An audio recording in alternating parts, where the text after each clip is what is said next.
Someone sent me a story about a young couple that was getting ready to be married, and they were going through pastoral counseling. And the pastor was trying to make sure that they were both on the same page spiritually and doctrinally. He was doing all right until he got to the subject of original sin, and the young man did not believe in original sin, and no matter what the pastor said, he couldn't convince him. But he thought it was incidental enough that he allowed them to go ahead and get married, and he didn't see him again for 20 years. 20 years later, he saw them, and quite surprised to see they had 3 teenage children, and he asked the young man if they ever resolved their conflict over original sin. He said, you know what? He said, after 20 years of marriage and 3 teenagers, I not only believe in original sin, I believe in demon possession. This couple was having a standoff fight. You know what that is? Nobody will give any ground. He was right, she was right. There was no way that, and they'd been going on for a long time. And finally, the young woman, she had an idea. She said, I'll tell you what, we're probably never going to really totally honestly resolve this, but let's call a truce, and we'll do it this way.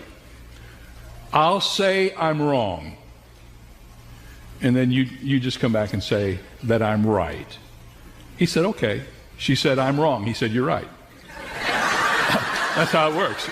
That's why it never goes anywhere, you know, it just starts all over again. And then there's a story of this man who had a heart condition.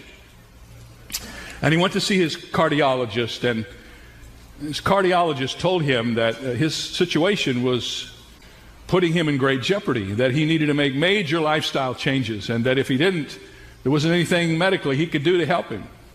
Being concerned for the couple, the doctor made an appointment with this man's wife, a private appointment to talk with her about her husband. She told her husband that the doctor had asked to see her, and so she went for the appointment, and when she got into the office, the doctor said, you know, your husband, he needs some major change in his life, and you're the key part of this. You need to make sure when he comes home from work, you have a nutritional meal on the table for this man. You need to help him with the stress. He needs some shoulder rubs and some back rubs. You need to put off of your agenda all the things you want to do for these next months and concentrate solely on your husband. Do you understand me? And the appointment was over the next week. Her husband said, you see the doctor? She said, yes. And what did he tell you? She said, the doctor said you're going to die.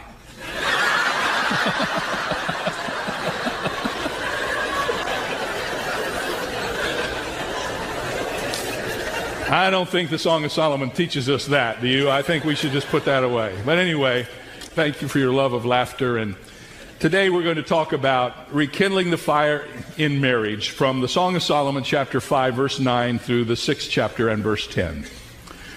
Dorothy Rosby has written an article called It's Living Together That Makes Marriage So Difficult. And she tells a story in this article about a woman who actually shot her husband because he had eaten her chocolate. And she wrote in the article, I probably read about the incident with a Hershey bar in my hand, and at the time I may have even thought that he had it coming to him. But now that I think about it, even I, a confirmed chocoholic, think shooting was extreme. But then she adds, it's truly the little things that destroy relationships. Margarine and chocolate and nylons on the towel rack and hair in the sink.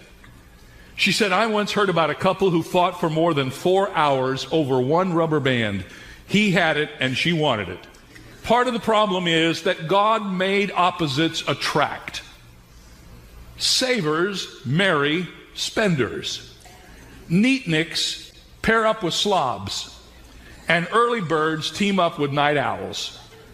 And opposing idiosyncrasies come together in a marriage like a weather front. Solomon has returned home late, and Shulamite has punished him by refusing to let him into her room.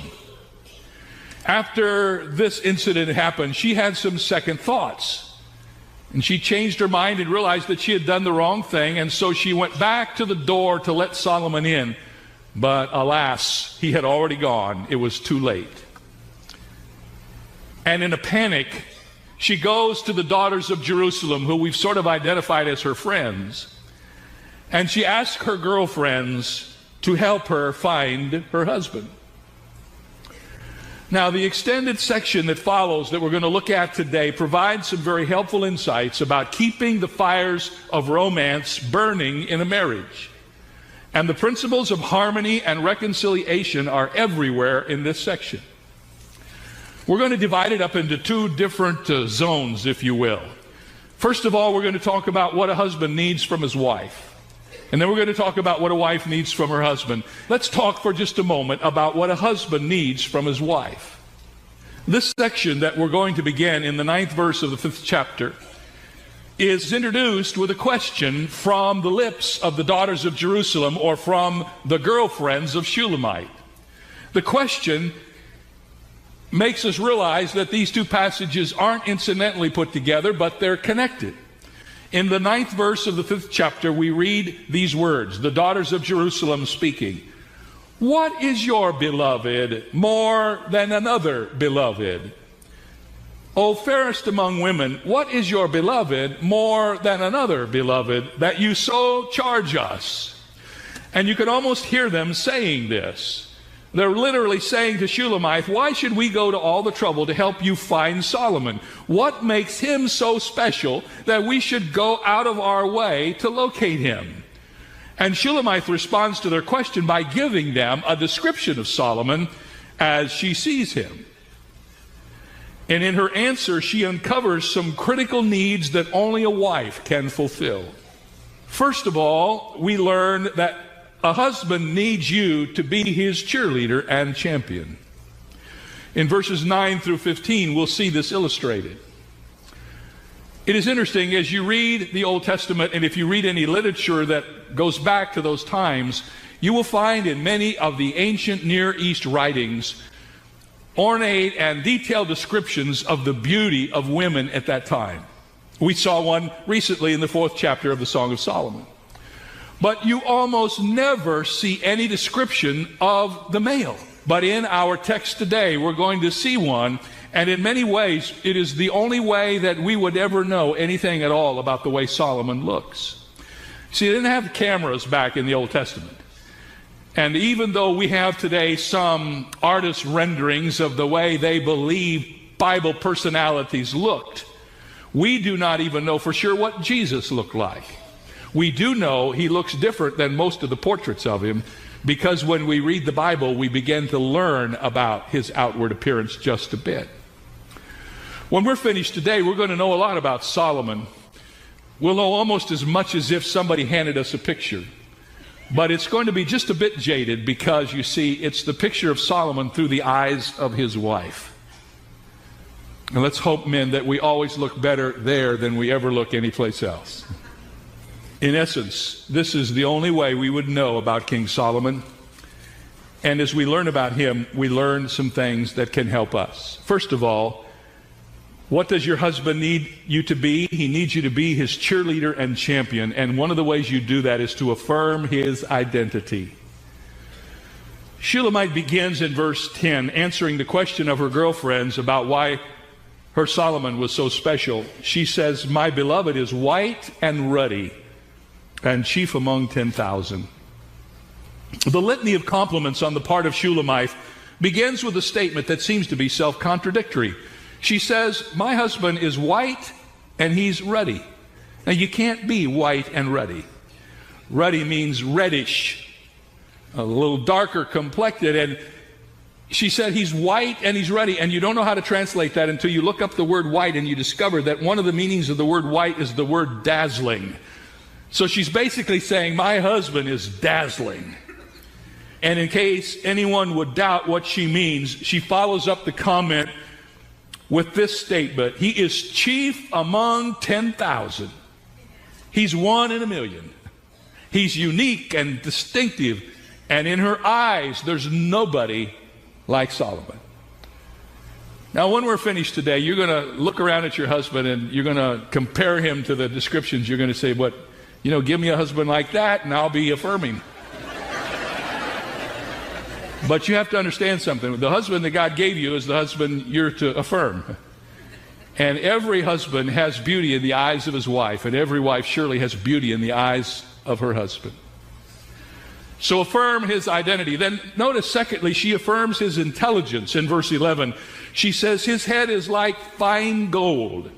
And this is not an outward expression of his head, because obviously he didn't have a gold head. But it is a statement designed to express and affirm the stateliness and the wisdom of her husband. Shulamith considered her husband to be smart. And he was. He was, we know, the wisest man in the earth.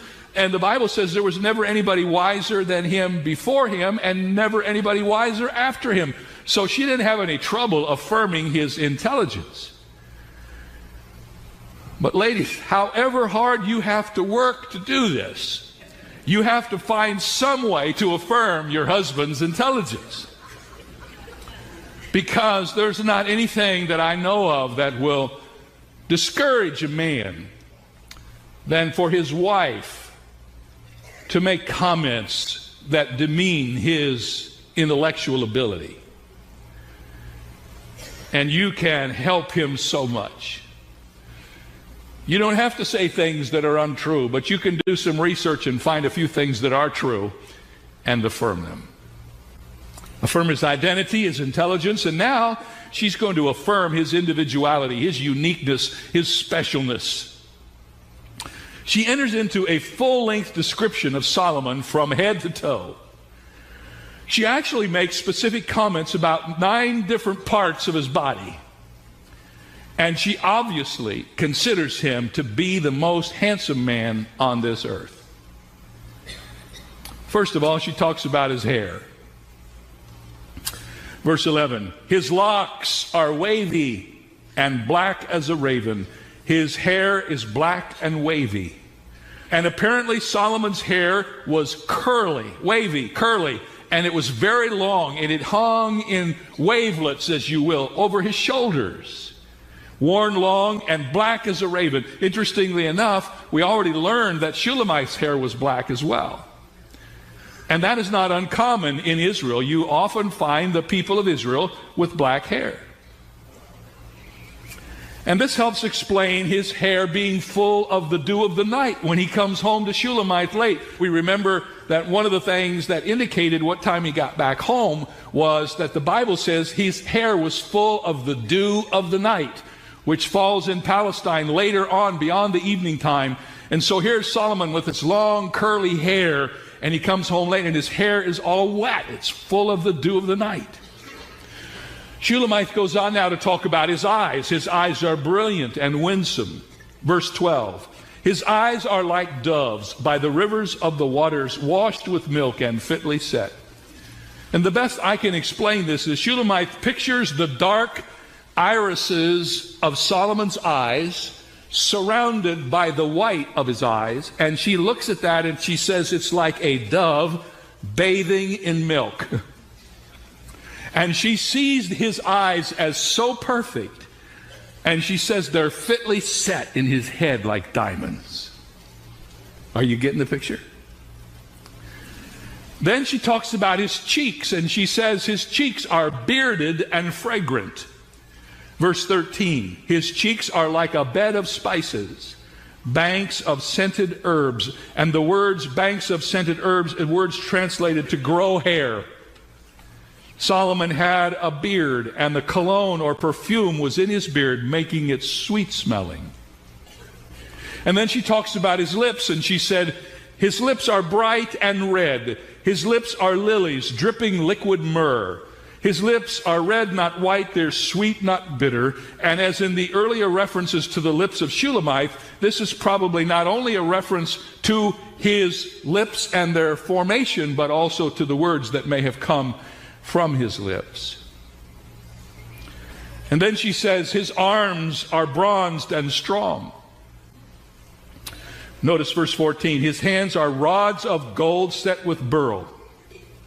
And the word translated hands here could be used to describe any part of the arm, and it is most likely a description of the strong and well-proportioned arms of Solomon.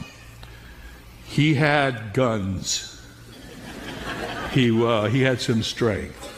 And the color of gold describes his skin tone, or perhaps his tan.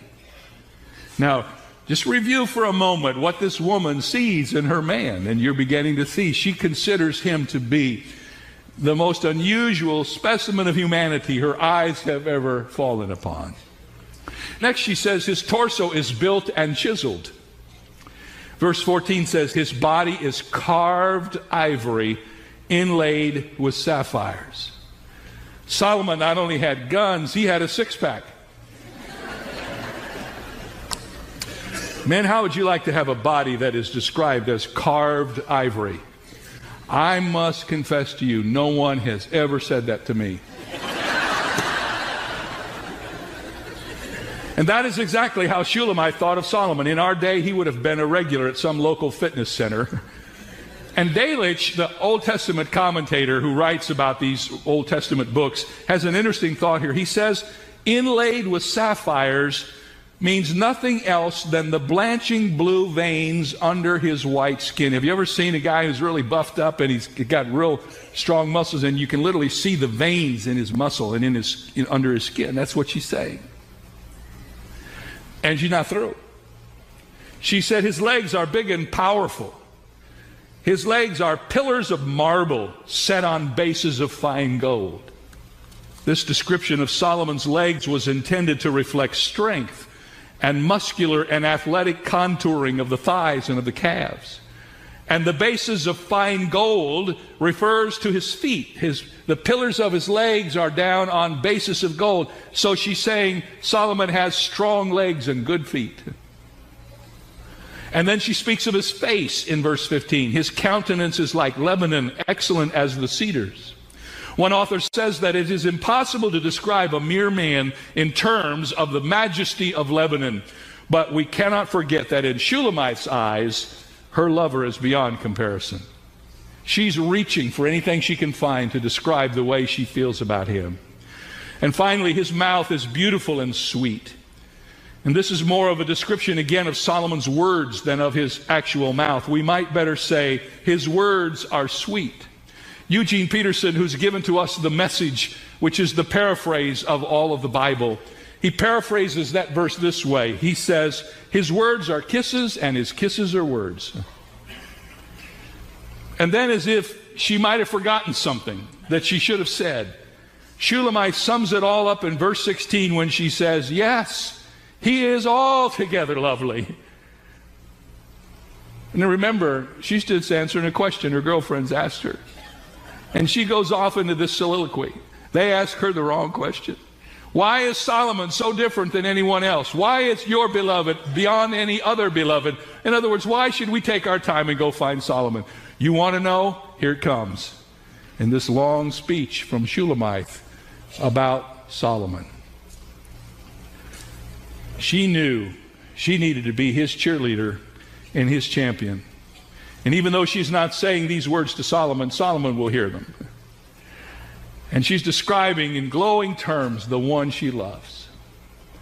Positive affirmation of human characteristics are very important to the continuation of a strong and solid marriage. We've learned through this whole series that our words are so critical. And we need to go out of our way, women, to affirm our husbands. Nothing is more important to your husband than to know that you respect him and that you hold him in honor. Your husband also needs you to be his companion and complement. Your champion and cheerleader, your companion and complement. And we learn next in this text that Solomon and Shulamite are not just two people who have mutual admiration for one another. They're not just people who have a great relationship physically, but they are friends and they are lovers. And how majestically this is brought out in our text. I'm sure it's no secret to you that I love the Bible and I love the study of the Bible. And one of the reasons I love it is because the Bible is so full of surprises. And here in the book of the Song of Solomon, there are two expressions that are meant for us to notice if we will do our homework. And the first one is found in the 16th verse of the 5th chapter, where Shulamite is saying, "This is my beloved." Now, what's the next phrase? "This is my friend, O daughters of Jerusalem. She is saying to her girlfriends, Solomon is more than just my husband. Solomon's my friend. And later on in verse 3 of chapter 6, once again she is speaking, but she reverses this around so that it affirms the other side of the equation. She says, I am my beloved's, and my beloved's is mine. First of all, she says to Solomon of him, this is my beloved. And then she says of herself, I am his beloved. We are each other's beloveds. And we are friends. What a great statement. Are you friends? You say, good night, Pastor, we're married. I'm going to ask you the question again. Are you friends? I've known couples that were married and they weren't friends. Oh, they had no intention of getting divorced. They did all of the important things of a marriage, but given the opportunity to spend time with somebody else as opposed to their own wife or husband, she wasn't in the top 5. He wasn't in the top 5. Let me ask you this question. If you could spend time with anybody that you know in the whole world, who would you like to spend time with? I'll be honest. I'd rather spend time with Donna than anybody. And I don't want you to feel upset about that. It's just true. If I had my choice, I'd rather be with her than anybody else. What a great thing to be friends with your partner. This has nothing to do with sex. It has nothing to do with any of the other things. It's just what a privilege to be able to walk through life together as intimate friends with one another. And to share things that you never share. To understand things that nobody else understands. And when you have a relationship like that in your marriage, it is beyond just the outwardness of the marriage. It is all the unspoken things, all of the intuitions that you have. It's being able to answer questions before they're asked, to anticipate things that have never been expressed. And that is such a beautiful part of being married.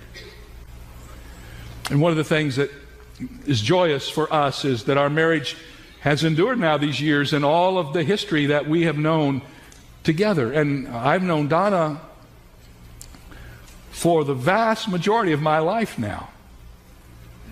We've been married over 40 years, and we got married in our late teens, early 20s. So I've been with her twice as long as I have been by myself. And we have all this history together.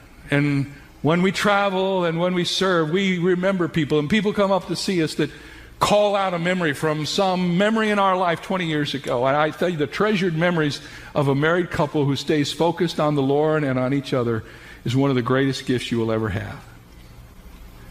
It's worth fighting for. You may be in a position right now where you think, man, I don't know if, it's worth fighting for. You may not think so now, but down the road you will look back and say, I'm so glad we persevered and we got over that tough place and our marriage is still together. Here's a great summary statement I read this week of this particular section. Because Solomon was the king, Shulamith had to share him in some ways with the daughters of Jerusalem. But as a lover, he was hers alone. Shulamith meant that all the other things that she had enumerated about him, though they were important, were of less significance to her than that he was her lover. And this suggests that in any successful marriage there is genuine friendship as well as romance. For Shulamith and Solomon, in addition to their intimate expressions of affection, there was also the desire simply to be together. Each of them had their own friends, yet their most important friendship was the friendship they had with each other. I covet that for all of us here. What a wonderful joy to have a friendship that lasts throughout your whole life with the one you love. Now, this section started with a question. Remember what the question was? Why should we care about Solomon, and why is he different than any other beloved? I think that through her long speech, Shulamith has convinced her girlfriends that Solomon was worth hunting for. And so now that they're convinced, they come up with another question, which introduces the 6th chapter. Notice, where has your beloved gone, O fairest among women? And where has your beloved turned aside that we may seek him with you? It appears that Shulamith has convinced her girlfriends that Solomon's worth hunting for, and now they want to know where to look. And her answer reveals a great deal about her understanding of her husband. She was pretty sure where he was. He's gone to one of his favorite places where he feels a sense of great peace. He's confused perhaps about what happened, maybe disappointed in himself, maybe still a little bit upset with her, but he finds solace in this place. And interestingly enough, he knew where it was, and so did she. He has gone to his garden, she says. And according to Ecclesiastes, Solomon was a great naturalist. When I studied the book of Ecclesiastes, I uncovered this truth in the 5th verse of the 2nd chapter.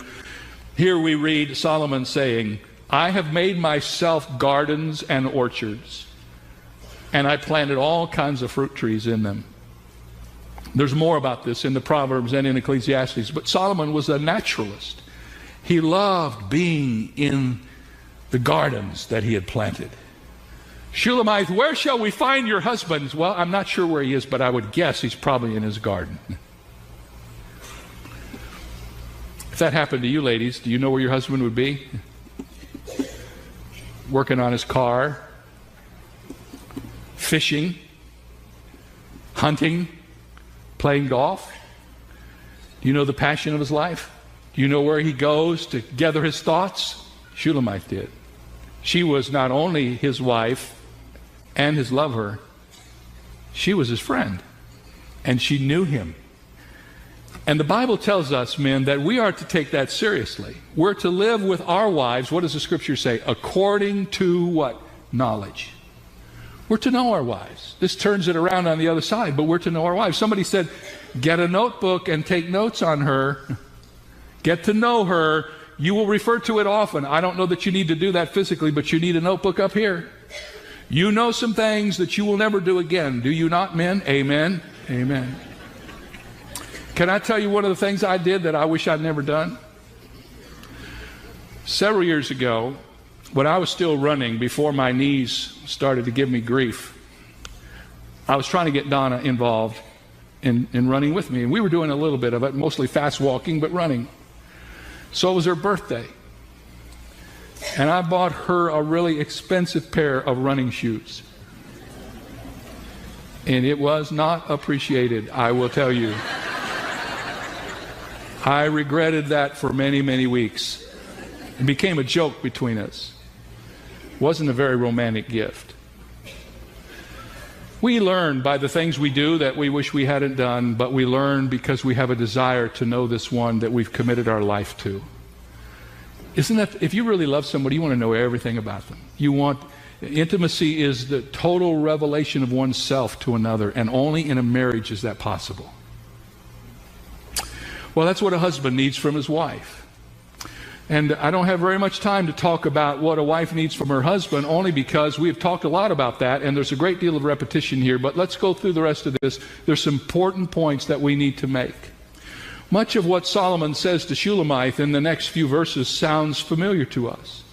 He has made a speech to her, recorded in chapter 4, that is almost exactly word for what we're going to read now. And I thought about that this week, and I came up with this thought, gals.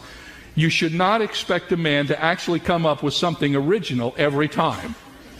If you get one good speech out of him, you should be thankful, and you should give him permission to repeat it often, making a little addition and correction here and there.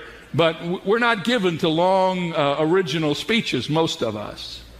However, there are some phrases that Solomon uses that we haven't seen before, and they illustrate the priority of time and talk. In verses 4 through 7, we're reading now Solomon's words. "Oh, my love," he says, "you are beautiful as Tirzah, lovely as Jerusalem, awesome as an army with banners." Let me just help you understand that a little bit before we move forward. Solomon describes his wife as Tirzah and lovely as Jerusalem. Tirzah was a very simple, kind of an agricultural city that ultimately became one of the capitals of the divided kingdom. Jerusalem was where the palace was, where the king resided. And what Solomon is saying is so rich in imagery.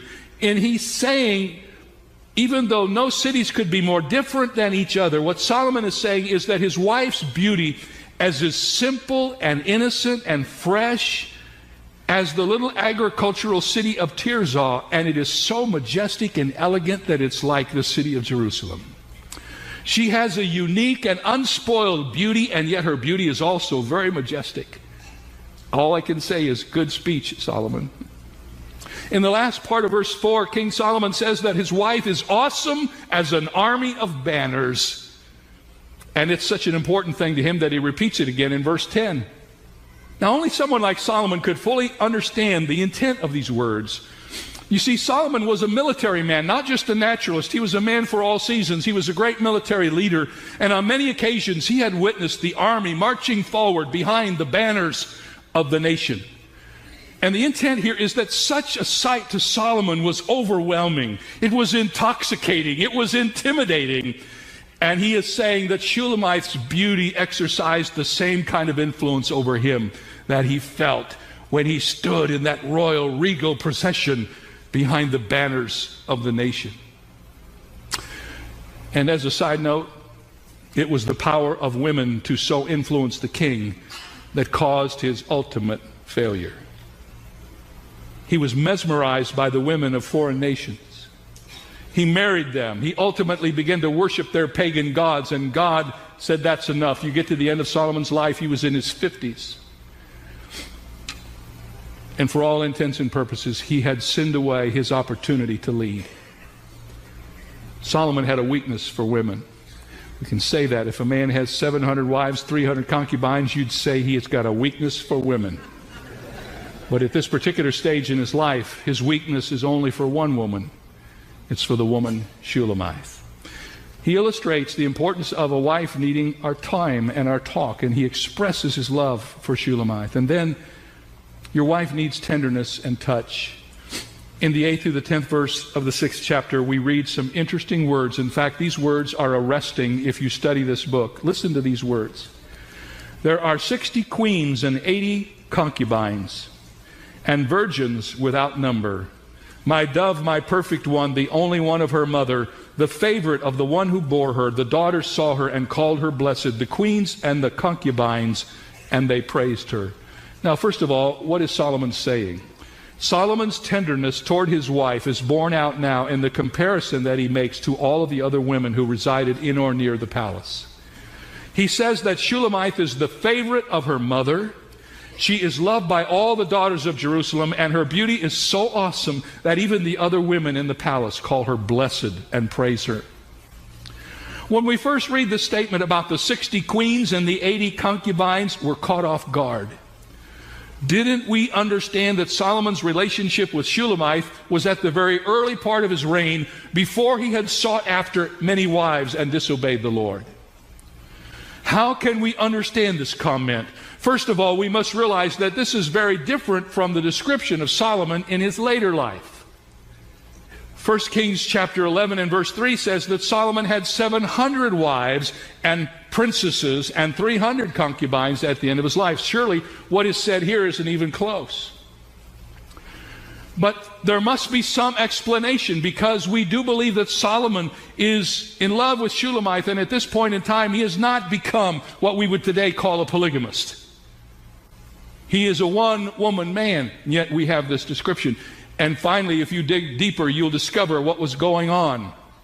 What happened was that when Solomon came to the throne, there were women who were attached to the palace. When Solomon's father David died, many members of his harem survived him. And one example is the woman in the Bible we know as Abishag, about whom you can read in the book of 1 Kings. We actually have the record of one of these women. So I believe the women of the court who are mentioned by Solomon are the acknowledged beauties of the palace. The mention of the word virgins is another indication that the verse should not be understood as Solomon's personal harem. He's talking here about the fact that he walks out into his kingdom. There are a lot of women.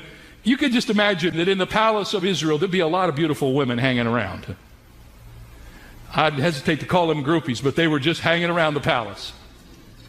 Part of the aristocratic, majestic system of the day.